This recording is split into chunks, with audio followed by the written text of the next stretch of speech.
Good morning dear students. आज मैं फिर आप लोगों के सामने मैनेजमेंट के कुछ बेसिक कॉन्सेप्ट लेकर आया हूं। लास्ट वीडियो में हम लोगों ने डिस्कस किया था प्लानिंग, ऑर्गेनाइजिंग, स्टाफिंग। प्लानिंग में यह बताया गया कि जो भी नियर फ्यूचर कंप्लीट करना है उसको पहले से सोचकर उसके लिए एक प्रॉपर स्ट्रक्चर बनाना ही क्या है, प्लानिंग है। ऑर्गेनाइजेशन का मतलब होता है जितने भी रिसोर्सेज हैं उनको कलेक्ट करना और एक प्रॉपर स्ट्रक्चर तैयार करना। स्टाफिंग का मतलब होता है एक ऑर्गेनाइजेशन के लिए ह्यूमन रिसोर्स को बहुत इंपॉर्टेंट असेट माना गया है, बहुत इंपॉर्टेंट थिंग माना गया है। इसलिए प्रॉपर स्टाफ कलेक्ट करना, ह्यूमन रिसोर्स इकट्ठा करना आज के ऑर्गेनाइजेशन की सबसे बड़ी चुनौती या थ्रेट के रूप में सामने आया है। अब हम लोग डिस्कस करेंगे आगे के पॉइंट्स को।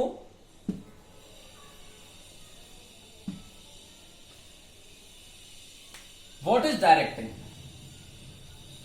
देखिए, आप बहुत सारे अच्छे रिसोर्सेज इकट्ठा कर सकते हैं, लेकिन आपको उनको कैसे यूज करना है, हाउ टू मैनेज रिसोर्सेज, ये इंपॉर्टेंट थिंक है। इस इंपॉर्टेंट थिंक को परफॉर्म किया जाएगा डायरेक्शन में। किसमें? डायरेक्शन में। इसका मतलब डायरेक्शन का प्रॉपर मीन है आपके ऑर्गेनाइजेशन में जो भी ह्यूमन रिसोर्स है आप उसको प्रॉपरली दिशा निर्देश, डायरेक्शन एंड ऑर्डर्स प्रोवाइड कराएं, जिससे कि वो आपकी इच्छा और प्लानिंग के अकॉर्डिंग ऑर्गेनाइजेशनल ऑब्जेक्टिव को अचीव करने में आपका प्रॉपर से प्रॉपर आपके साथ कोऑर्डिनेट कर सके। Clear? Direction means provide the order, instruction and direction to perform various tasks and to achieve organization or common goals। इसके बाद अगला पॉइंट आता है कंट्रोल। देखिए, planning means to determine future plan और स्ट्रेटजी, जबकि कंट्रोल क्या है? ये देखना कि प्रेजेंट में कौन सा वर्क कैसा चल रहा है। इट मीन्स प्लानिंग के अकॉर्डिंग वर्क को परफॉर्म किया जा रहा है या नहीं। कंट्रोलिंग की अगर डेफिनेशन देखी जाए तो कंट्रोलिंग मीन्स होता है एक्चुअल रिजल्ट्स और डिजायर्ड रिजल्ट्स के बीच में कंपैरिजन करना। क्या करना? एक्चुअल रिजल्ट्स और डिजायर्ड रिजल्ट्स के बीच में कंपैरिजन करना।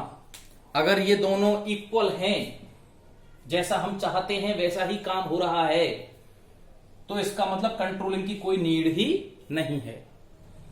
लेकिन अगर एक्चुअल रिजल्ट कम है कंपेयर टू डिजायर्ड रिजल्ट, तो ऐसी पोजीशन में आप लोगों को कंट्रोलिंग की रिक्वायरमेंट होगी।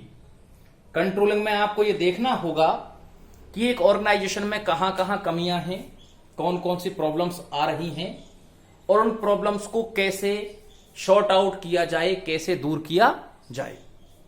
समझ रहे हो आप लोग मेरी बात?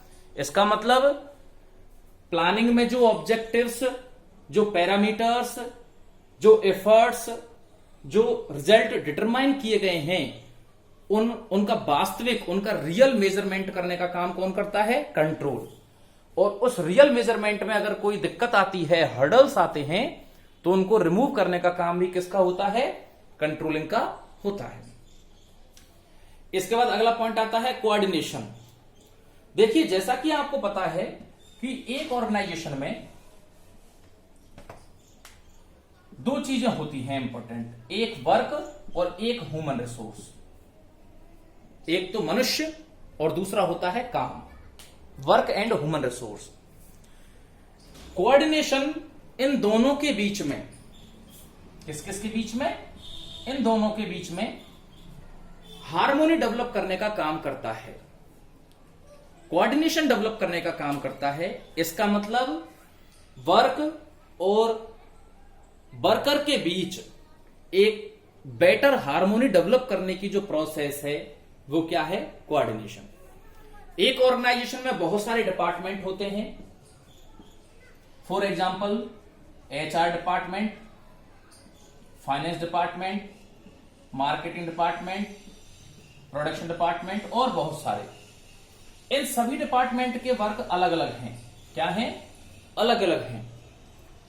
लेकिन अगर इन सभी डिपार्टमेंट के बीच एक प्रॉपर कोऑर्डिनेशन नहीं होगा, हार्मोनी नहीं होगी, तो ऑर्गेनाइजेशन कभी भी अपना वर्क, कभी भी अपना ऑब्जेक्टिव अचीव ही नहीं कर पाएगा। इसलिए यह बहुत कंपलसरी थिंग है कि इन सभी डिपार्टमेंट के बीच में प्रॉपर कम्युनिकेशन हो, जिससे कि एक ऑर्गेनाइजेशन अपने ऑब्जेक्टिव्स को, गोल को, टारगेट को, ऑर्गेनाइजेशनल ऑब्जेक्टिव्स को अचीव किया जा सके, आसानी से अचीव किया जा सके। Clear?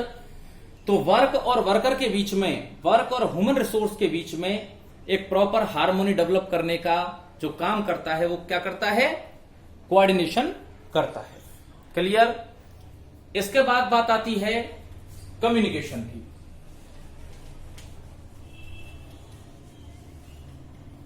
What is communication? The word communication originated or developed from the communist term. किस टर्म से जनरेट हुआ है? कम्युनिस्ट टर्म से जनरेट हुआ है, जिसका मतलब होता है टू जनरेट इक्वल अंडरस्टैंडिंग। कैसी समझ बनाना? इक्वल अंडरस्टैंडिंग जनरेट करना। इट मीन्स आप यदि किसी व्यक्ति के साथ कम्युनिकेट कर रहे हैं, इंफॉर्मेशन को एक दूसरे के लिए पास कर रहे हैं, दे रहे हैं, जनरेट कर रहे हैं, सर्कुलेट कर रहे हैं, तो वो प्रोसेस क्या कहलाएगी? कम्युनिकेशन कहलाएगी। एक ऑर्गेनाइजेशन में एक मैनेजर, एक पर्सन, एक एम्प्लॉय अपने टोटल वर्किंग टाइम का एक बहुत बड़ा भाग कम्युनिकेशन में गुजारता है, निकालता है। इसके पीछे रीजन क्या है कि जब तक आप कम्युनिकेशन को यूज नहीं करेंगे, तब तक आप अपने ऑर्गेनाइजेशन में एम्प्लॉयज को प्रॉपरली इंस्ट्रक्शंस, ऑर्डर, डायरेक्शन, उनके बीच में कोऑर्डिनेशन और हार्मोनी, उनको कंट्रोल कर ही नहीं सकते। इट मीन्स कम्युनिकेशन किसी भी ऑर्गेनाइजेशन की एक तरीके से सिस्टम है, एक तंत्र है, जो सभी लोगों के बीच में कोऑर्डिनेशन डेवलप करने और उनको किस तरीके से काम करना है, इसके लिए एक प्रॉपर प्लेटफॉर्म प्रोवाइड कराता है। एक ऑर्गेनाइजेशन में कम्युनिकेशन कई तरीके से किया जा सकता है। फॉर एग्जाम्पल, एक ऑर्गेनाइजेशन में सबसे ज्यादा पार्ट होता है कम्युनिकेशन में ओरल कम्युनिकेशन का। इट मीन्स एक मैनेजर ओरली अपने जितने भी एम्प्लॉयज हैं उनको डायरेक्शंस प्रोवाइड कराता है, इंस्ट्रक्शंस प्रोवाइड कराता है। लेकिन एक ऑर्गेनाइजेशन इनफॉर्मल और फॉर्मल दोनों तरीके की फॉर्म में होता है। किस किस में? एक तो informal and second is formal. इन दोनों तरीके की फॉर्म्स में होता है। तो इनफॉर्मल में तो ओरल कम्युनिकेशन कम्युनिकेट किया जाता है, लेकिन फॉर्मल ऑर्गेनाइजेशन जहां आएगा, फॉर्मल फॉर्म जहां आएगी, वहां पर इंफॉर्मेशन का circulation only on formal think के रूप में ही होगा। जैसे रिटन वे में, रिटन का मतलब जैसे एप्लीकेशंस हैं, जैसे ऑर्डर्स रिटन वे में हैं तो फॉर्मल होंगे, अगर ओरली हैं तो इनफॉर्मल हो सकते हैं। तो यहां पर यह बताया गया है कि इनफॉर्मल और फॉर्मल दोनों ही वेज में, दोनों ही फॉर्म्स में कम्युनिकेशन एक ऑर्गेनाइजेशन के इंपॉर्टेंट पार्ट के रूप में परफॉर्म किया जाता है। इसके बाद कम्युनिकेशन के दो टाइप ओरल और रिटन हो गए हैं। तीसरा टाइप है ऑडियो विजुअल, जिसमें आप किसी भी इंफॉर्मेशन को देख सकते हैं, सुन सकते हैं। जैसे हम लोग लाइव वीडियो क्लासेस या यूट्यूब वीडियो क्लासेस के रूप में इंफॉर्मेशन कलेक्ट कर रहे हैं बीएसटी से रिलेटेड, तो ये एक तरीके से क्या है? ये है audio visual communication. Clear? Television पर दिखाए जाने वाले सारे प्रोग्राम्स एडवर्टाइजमेंट्स किसका पार्ट होते हैं? ऑडियो विजुअल कम्युनिकेशन का पार्ट होते हैं।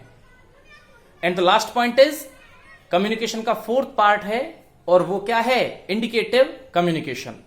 इट मीन्स इंडिकेटिव कम्युनिकेशन में कोई भी पर्सन ओरल, रिटन और audio visual science and symbols का प्रयोग करके अपनी इंफॉर्मेशन किसी सामने वाले तक पहुंचा सकता है। जैसे मान के चलिए कि अगर कहीं पर आप इस तरीके का साइन देखते हैं बोर्ड पर लगा हुआ, तो इसका मतलब आप क्या समझेंगे कि आगे हो सकता है स्पीड ब्रेकर हो। क्या हो सकता है? स्पीड ब्रेकर हो सकता है। अगर आप कहीं पर एक बोर्ड लगा हुआ रोड साइड, जिस पर एक बच्चे की तस्वीर बनी हुई है जिसके कंधे पर स्कूल का बैग है, तो इसका मतलब आप क्या समझेंगे कि आगे स्पीड कम रखिए, क्योंकि आने वाले जो रास्ता है उस पर स्कूल है, बच्चों का निकलना है वहां से। तो ये कम्युनिकेशन के टाइप थे। इसके बाद अगला पॉइंट आता है रिपोर्टिंग। कौन सा आता है? रिपोर्टिंग। रिपोर्टिंग का मतलब होता है एक ऑर्गेनाइजेशन को 3 लेवल्स में डिवाइड किया गया है basically. Top level, middle level and lower level. Top level पर होते हैं MD, president, vice president, chairman, vice chairman, board of directors और बहुत सारे टॉप लेवल के मैनेजर्स मान सकते हैं, टॉप लेवल के एम्प्लॉय मान सकते हैं। इनकी संख्या सीमित होती है, नंबर ऑफ एम्प्लॉयज लिमिटेड होते हैं। मिडिल लेवल पर होते हैं production manager, HR manager, human resource manager, marketing manager, sales manager, team leaders and research and development manager और बहुत सारे लोग।